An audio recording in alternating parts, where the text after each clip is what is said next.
Hi there, my name's John Parker and I'm here to talk about painting simple backdrops. I'm no artist, but it seems to work for me and I guess it could work for you too. My approach is simple. The main act is always the train, the backdrop is only a stage prop. Let's look at this scene. What's missing? Well, there are no details. Your mind can compensate for the lack of details, and I don't bother painting trees or clouds, they just add complexity. If you must have trees or clouds and you don't feel confident, either use a stencil or get someone who can paint it for you. Let's talk about the tools I use. I like to use hog bristle brushes. They're stiff brushes. They're not like the soft brushes you paint with watercolours with. I also have a palette knife and a palette board, which I made, a piece of ply just with some Formica stuck on top, but you can buy them if you wish. I have a water jar to wet my brushes in, and a rag to wipe clean any mistakes. I have 5 basic earth colours as shown here, and also I use white titanium paint to tone down these colours to make them more natural so the scene doesn't shout at you. Here's a light green, a medium grey and Payne's grey colours I use a lot. The Payne's grey is a must-have because it allows you to create shadows on hills. It's a range of 5 useful colours that you may or may not use, but I'll keep them handy. Let's start by looking at some scenes rather than worrying about how we paint them. You'll get the idea as we look at them. Here's a place here where I've got some rocks on the layout, and now they're blending into the backdrop. I've painted at the top there, as you see, some of the rocks, and then they form part of a mountain range which seems to be dropping away to the right. This is to give the impression or the illusion that the range is moving away from you. Of course, in the middle there you've got a more intermediate scene with browns and greens to represent the closer hill in front of that range. The range now drops right away into the distance there at the right, but then if you look closer, there's a lighter grey mountain range behind that again, which starts to take over the scene and move the eye away from what you're looking at towards a whole new scene, as demonstrated here by these hills and flat ground. And again, you'll see these paint strokes, the long sweeping paint strokes that seem to give some shape and colour to the scene. Sorry about the focus on this camera. Very well, now as we look at this, green, yellowy green and then greys, it's there designed to let you think, but it's not a black, flat backdrop, but rather it has some dimension, some depth. And there's a little rock face there, which I'll put later in the episode. But then I painted around it and created these hills. Now, these hills are created by painting light colour strokes over a darker colour into that valley. Then the shade on the side of that hill, it sweeps up over the top of that ridge of the hill and down the other side, all done with paint strokes. You need to know which side the sun's going to shine on your painting, and which side the shade's going to be. Let's have a look at some more. Okay, now here's some other hills where these long paint strokes, sweeping strokes, lighter colours on a darker colour, creates this illusion of complexity, and actually it's quite simple. If you look where Zaro is pointing, there's a really bright spot at the top of that hill. Well, I can make that lighter by painting it with just water on my brush, and it dilutes the paint pigment. Or if you're not light enough, you just put a little bit of white paint, just a little bit on your brush, and just work it in, and the grey will then tone down the white and give you possibly the result you want. Okay, let's have a look at a few more examples that might inspire you to give a go, but do so on a piece of scrap board, not on your backdrop. Let's go back to that little rock face there. Originally it wasn't there, so I decided it was a bit too plain, so I painted the rock face. Then I painted the green up towards the base and over the top of it, and created that extra little scene just to break the monotony of mountains and hills. You'll notice there's a dark green hill colour, then it's covered with these lighter green strokes. These light green strokes are long, sweeping, random strokes done with a small brush, and as you sweep them, you move the hill slope away towards the right there. We'll get there in a moment. Now close up they don't look very much. When you stand back they look quite acceptable. And there you go. And it drops over that ridge down into a valley, or a hill, gully rather, and then it comes up, sweeps up the side of this incline there on the extreme right. It's under shade. The curves paint over the top of the ridge of that hill and down the other side. You've got to keep in mind from the very beginning which side the sun's going to be shining on and which side the shadow is going to be on as well. Don't mix them up.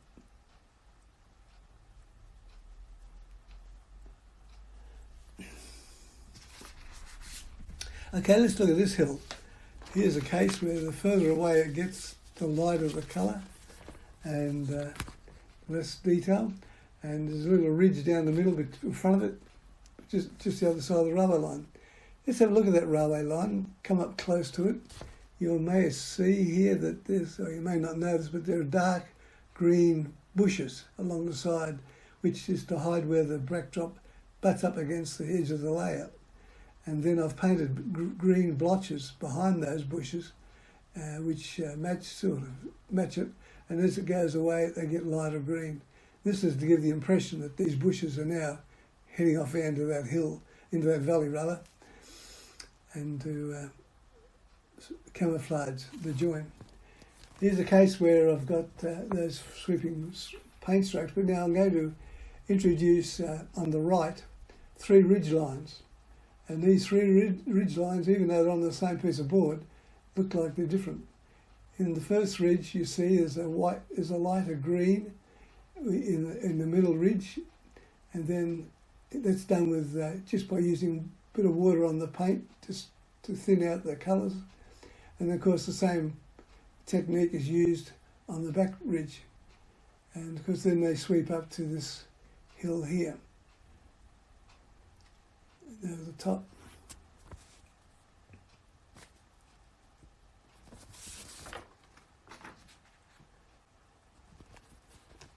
Don't worry if you don't get it right the first pop.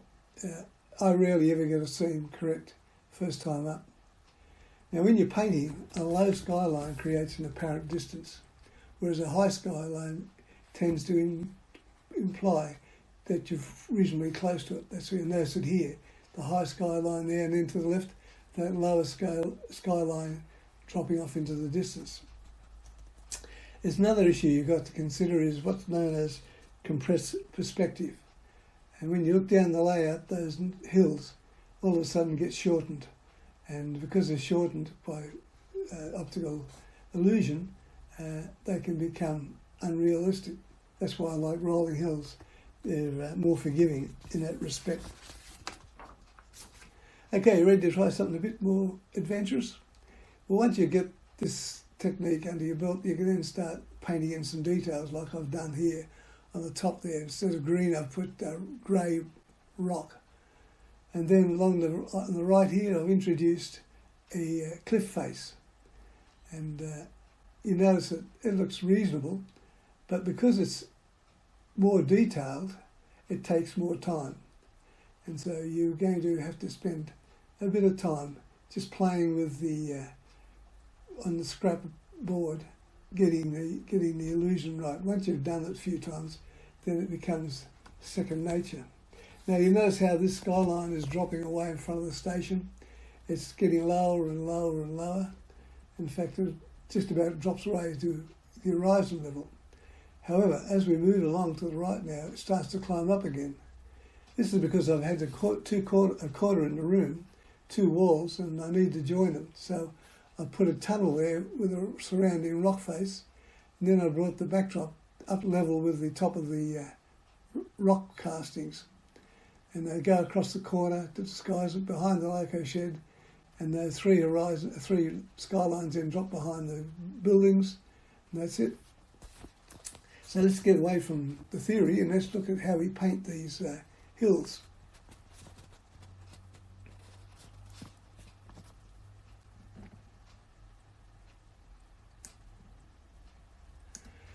Take a board, a piece of scrap board, prime it, and we'll paint it. Now, when you want to draw your outlines, don't use a pencil or a pen because it'll come through your paint.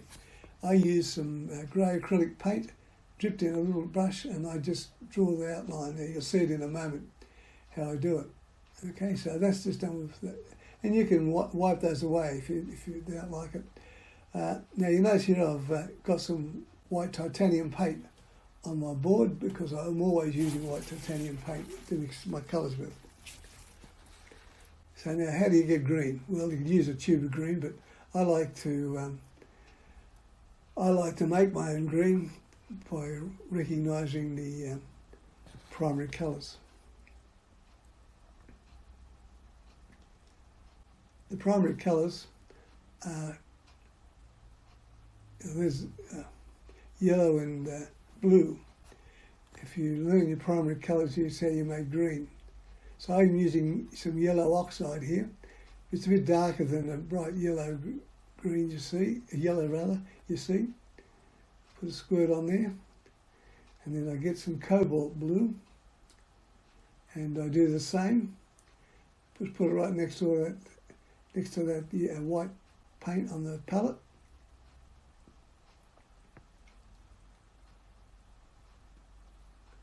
And then using my palette knife, I will mix the green, the blue and yellow together to get green. And you may not see it too well there, but it's a dark green. Now it's too dark, you just grab some white off the board and you rub that in. And you work that in until it gets lighter.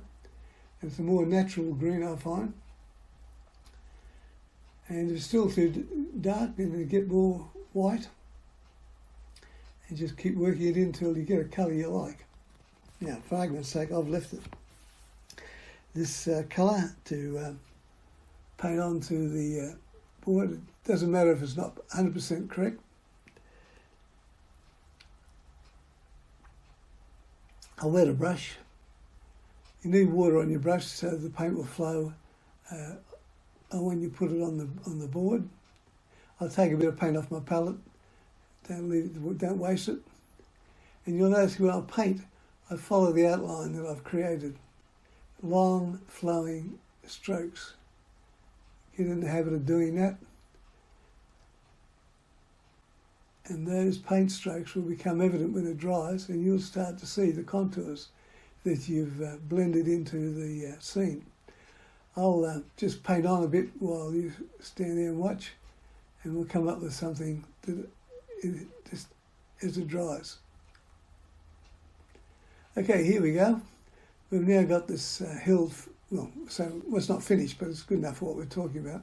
We're going to have a crack at that little hill in the middle now, in front of that higher one. Is that one I just pointed to?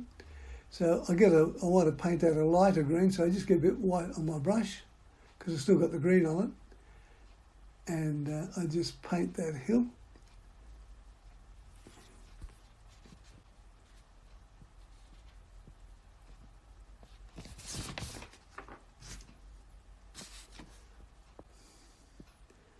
And if you need to make it lighter, just put a bit more white on the brush, but not too much. And just work it in, and it sort of finds its own level of colour as you go along. Okay, we're going to next look at that hill behind that the new green one we just painted, the far distant hill. We're actually going to paint that in a moment with some Payne's Grey. Payne's Grey gives you that hazy green look. So all I do is I take the Payne's Grey, and you only need a very little. You don't squirt a lot out, because it's a very strong colour. And even you'll see when I mix just a little dab like that, you'll see how dark it becomes when I mix it up with the palette.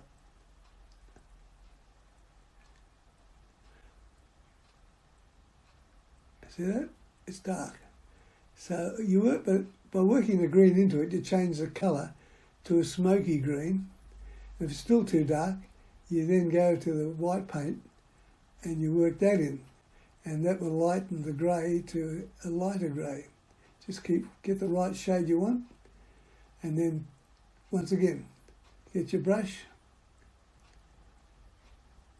and take that colour and then start painting along the outline again.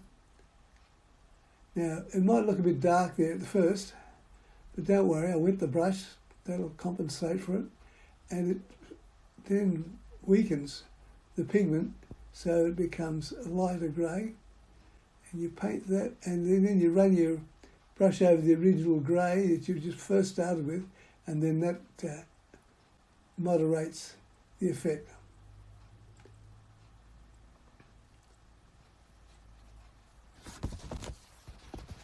Now, when it dries, it's going to look different. And so if it's not right, then just keep working at it, changing it with your brush, painting the strokes slightly different colour here, there, to get the effect you want. One of the things about acrylic paints, it's very forgiving. You can make mistakes, and a wet rag will just wipe it away. Or if it's not too bad, you can just paint over it, and the colours will just change ever so slightly.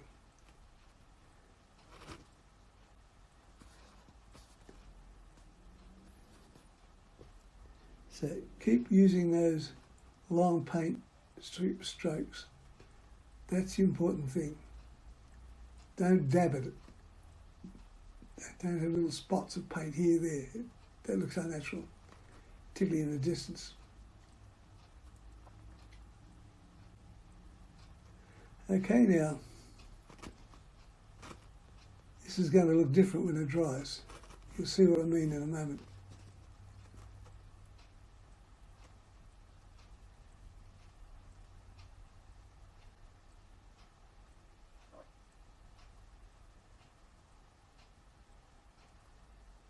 You notice I put the brushes in the water. Just keep them wet, otherwise the paint dries on the brushes, and the water will help leach the paint out of the bristles. Okay, now,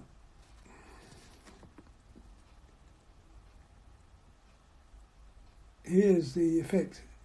Now you can see I'm going to put two more hills at the background there, on the back, but see how those the dry paint changes.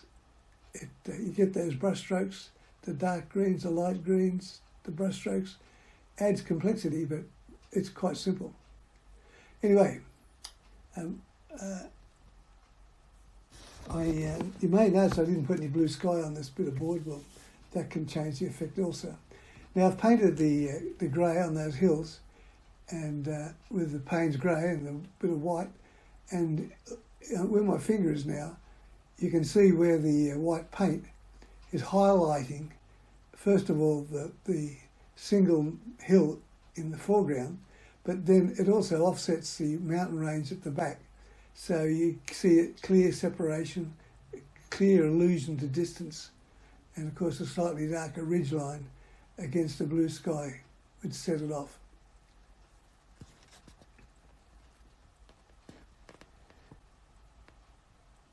And you could worry about trees and stuff, but I personally don't think it's necessary. I think they work quite well without trees, but I guess that's a personal thing you might have. I think you'll find after a couple of trees you'll get used to painting grassy scenes. These grass, this green could be anything, could be grass, could be bushes, it doesn't really matter. Your eye will look at it and your mind will see it as a subliminal process. It's there, but it's not there, sort of thing.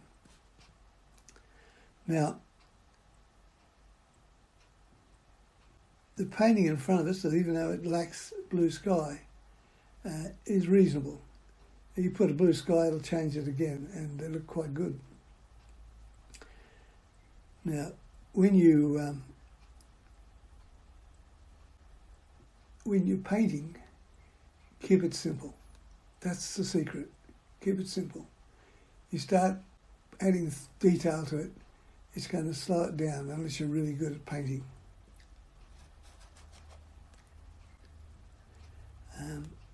Also, the lighting you use will affect your colours. If you're using sunlight or incandescent lighting or LEDs or fluorescence, they can all affect the way your colour behaves on the backdrop. I'm using here a fluorescent, but I'll leave it to you to decide how you paint the colour you want. Well, this is getting pretty close to being finished, I'd say, for the purpose of a demonstration. Just looking at it, the backdrop, while it looks reasonable, it's not why you're there. You're there to run trains, and the backdrop is to hide the framework of your building, to block it off with things that you don't want to break the illusion. That's why we have backdrops. Well, at the end of every painting session that you might have,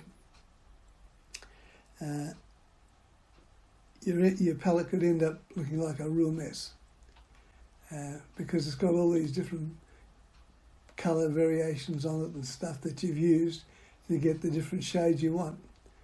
But don't bother about it because it's not wasteful. It's just the price you pay to get the effect you like. And you could have all sorts of colours on your palette, like mine.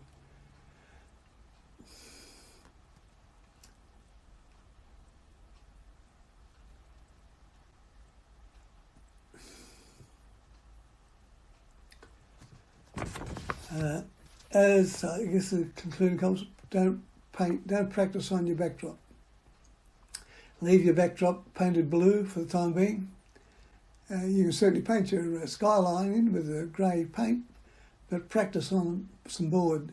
And when you're finished, get a rag, clean it off and try again. You don't have to, a couple of dozen practice boards, but the one board will work. So don't practice on your layout. Don't expect perfection at the first time.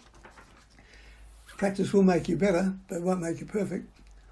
All of my work was a result of perseverance and reworking for quite a while before I had the effect I sought. Make your contour strokes smooth and random. Don't be afraid to wipe away your mistakes. Clouds well done can be dramatic, but clear blue skies are also realistic. When you finish painting, if you're going to need to continue painting later on, then just wrap the palette up in the cling wrap and put it in the fridge. Let your brushes soak in the water jar until the residue paint leaches out. Clean your water jar, of course. If you are finished, then wash your brushes clean. Use your palette knife to scrape the old paint off the palette. It's non-toxic paint. And rinse it and dry it for next time. I guess in the back of your mind you're saying, hey, but what about those missing trees? Well, let me tell you why I don't paint trees on the backdrop. Back in 1982, I painted a scene on a board slightly larger than a sheet of paper. And I was learning how to paint. And here's a hillside in the distance, and they look quite reasonable. They're typically Australian hills. But those trees, they look terrible. They don't look natural at all. And all those little ones in the middle of the picture, they look even worse. So keep things simple. You don't need trees, like I've already demonstrated. How long would it have taken to paint my 20 by 12 layout room? Well, goodness knows, but I know I'm not painting the Sistine Chapel. So enjoy your painting and hope things go well for you. Bye.